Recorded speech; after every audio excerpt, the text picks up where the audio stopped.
তোমার জীবন কি দিনের পর দিন অগোছালো হয়ে উঠছে? তুমি কিছুতেই বুঝতে পারছো না কিভাবে এই অগোছালো জীবনকে পরিবর্তন করে সঠিক পথে পরিচালনা করবে? তাহলে চটপট বসে পড়ো একটি খাতা পেন নিয়ে, আর ভাবো সারাদিন তুমি কি কি কাজ করো, আর ভাবো তার ভিতরে কোন কাজগুলি তোমার পক্ষে ভালো, আর কোন কাজগুলোই বা তোমার সময়কে বাজেভাবে নষ্ট করছে। লেখা হয়ে গেলে নিজেই চটপট ভেবে ফেলো, তুমি ভালো কাজে সময় কাটাতে চাও নাকি উল্টো পাল্টা কাজ করে নিজের অমূল্য সময়কে নষ্ট করতে চাও। খেয়াল করবে তোমার এই ভাবনার মধ্য দিয়েই তুমি সঠিক উত্তর পেয়ে যাচ্ছ, আর এতদিন যে বাজে সময় কাটিয়েছ তার জন্য অনুশোচনা হচ্ছে। তখন তোমার মনে জেদ আসতে শুরু করবে যে না, আমি আমার এই ছোট্ট জীবনের মূল্যবান সময়কে বাজেভাবে নষ্ট করব না।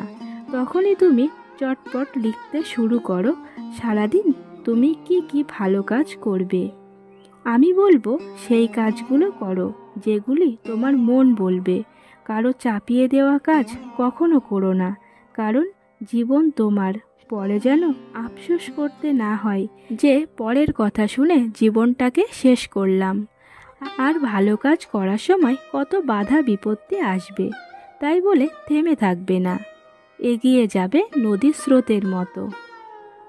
আর এইভাবে বেশি দিন নয়, 5টা বছর জীবনকে টাইম দিলে দেখবে তুমি তোমার মূল লক্ষ্যে পৌঁছে গেছো। আর যদি ভাবো অল্প দিনেই আকাশের চাঁদ ধরবে, তবে সেটা কিন্তু সম্ভব নয়, কারণ অল্প দিনে সাফল্য পাওয়া যায় না।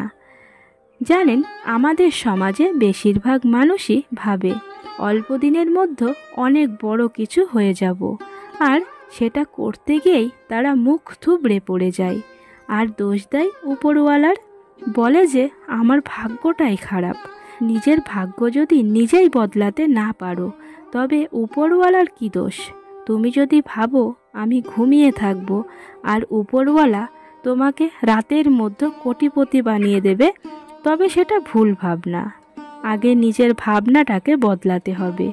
দেখবে যে কখনো নিজের দোষ দেখতে পায় না সে কখনো উন্নতি করতে পারে না। নিজে কাজ করার মতো শান্তি দুনিয়াতে আর কিছু নেই।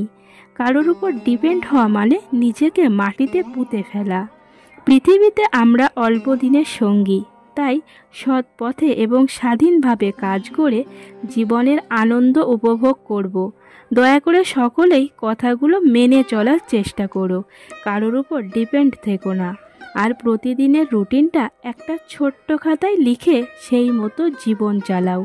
দেখবে একদিন তুমিই হবে সর্বসেরা। বন্ধুরা, আজকে এই পর্যন্ত।